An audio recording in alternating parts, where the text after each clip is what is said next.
Agaria as iron smelters survives.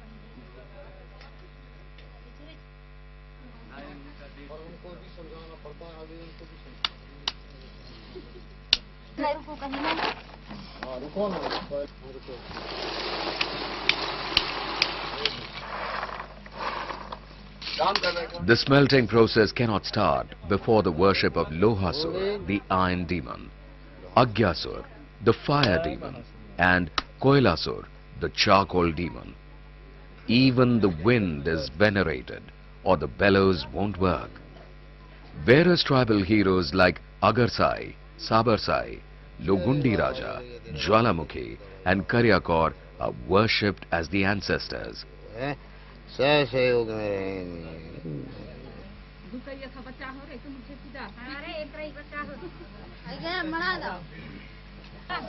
The fire used for smelting can only be lit using a virgin fire and not fire leavings or fire that has been used earlier, the only exception being the holy bonfire.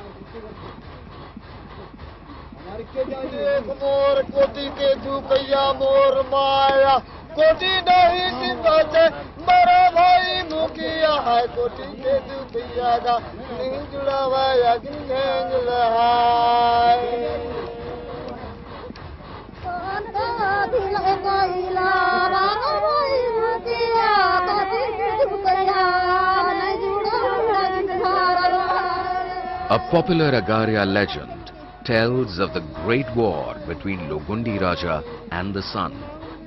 The sun killed Logundi Raja. His son, Jwalamukhi, avenges his death by devouring the sun, causing solar eclipses. This deeply entrenched enmity with the sun manifests itself as a taboo against working with iron under the sun. Midday iron is always useless and will prove brittle or misshapen.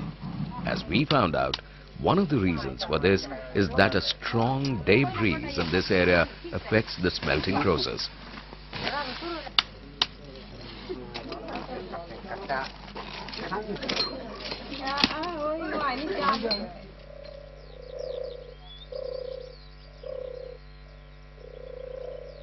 With the demise of the barter economy, the Agarias have been forced to change their skills.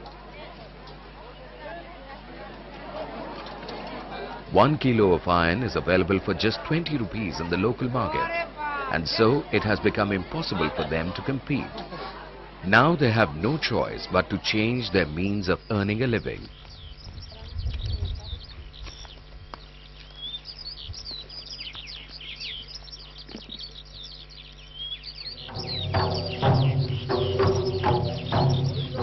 When Bhim attacked Lohripur, the legendary city of the Asuras, he caught 6 of the Asur and 6 of the Sabar brothers. He put them into the furnace, stamping on the bellows till the heat consumed them. The other 6 Asur and 6 Sabar brothers escaped into the jungle. When God found them hiding there, he told them that Lohasur's sons were to be Asurs and Sabar's sons were to be Agarias.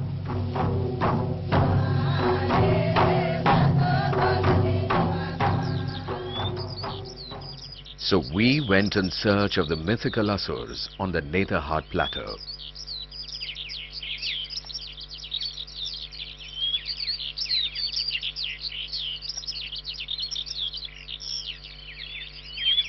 We showed them the photographs.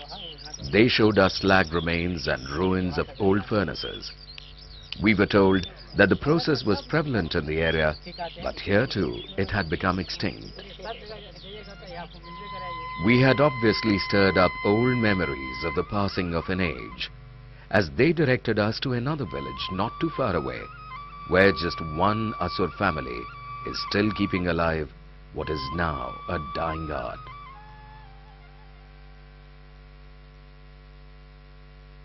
Iron smelting requires good quality charcoal that is usually made by controlled carburization of the sal tree. A pit is dug, the wood put into it and burned.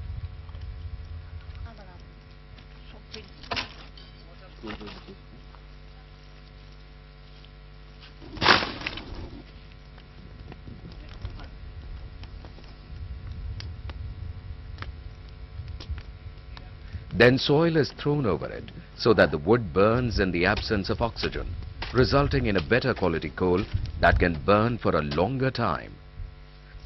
This charcoal is capable of generating heat of up to 1500 degrees centigrade, which is required for the iron to smelt. Although the process of smelting is very similar for the Agaria and the Asur, there is a slight difference in the structure of the furnace. The Asur one, which is a tapering shaft furnace, is more primitive since it does not have an angle shaft like the Agaria. There is just one hole at the base of the furnace with two openings to take out the slag. The iron comes out from the center. The Asur furnace is an 80 centimeter high tapering shaft furnace with the diameter varying from 50 centimeter at the bottom to 15 centimeter at the top. The iron ore and charcoal fed into the furnace have a size range of 0 to 10 millimeters and 0 to 25 millimeters respectively. The red stones are ground to a fine consistency, mixed with charcoal in a proportion of 16:15 and poured into the furnace. When the kiln is ready, a mixture of husk, iron ore dust and charcoal dust covers the mouth. With just enough room to fix a nadi or funnel, which is attached to two hollow bamboo poles called toda or begul. Although these ancient people who worked by instinct never realized it, a lot of science is involved in the process. For example, the bamboo twires have to be positioned so that the air meets at the center of the furnace to achieve optimum temperature. Thereafter, 15 kilograms of iron ore and charcoal are charged in alternate layers about 9 to 10 times. The air blast is maintained continuously for 5 hours till the molten iron rolls out.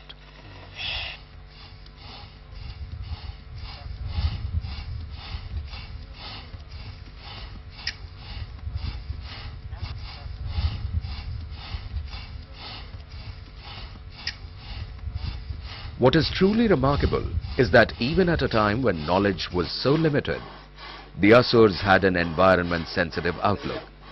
In keeping with tradition, they would always ignite the gas which emanated from the top of the furnace. We now know that the gas was carbon monoxide, a poisonous gas.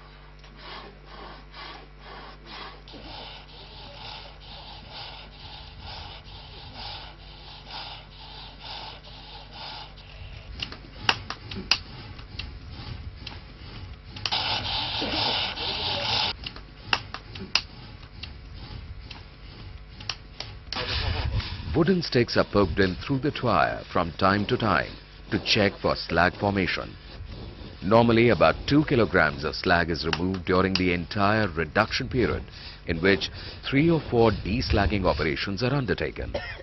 The blowing stops after the charge has reached a critical level.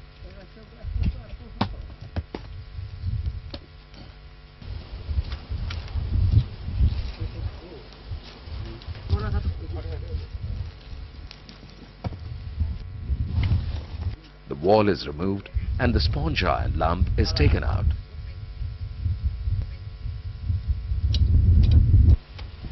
The sponge iron is beaten and cut into two with a chisel and hammer.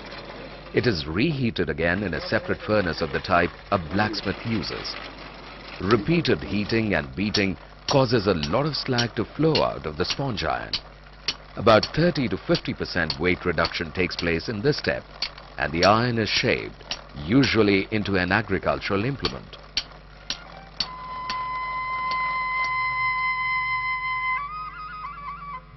We returned to where our journey had begun. The furnace was dry, the bellows ready, the stones ground.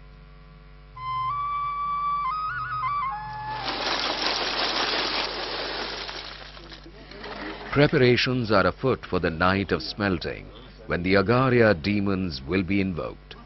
And no Agaria invocation is complete without alcohol made from the mahua flower. This is central to the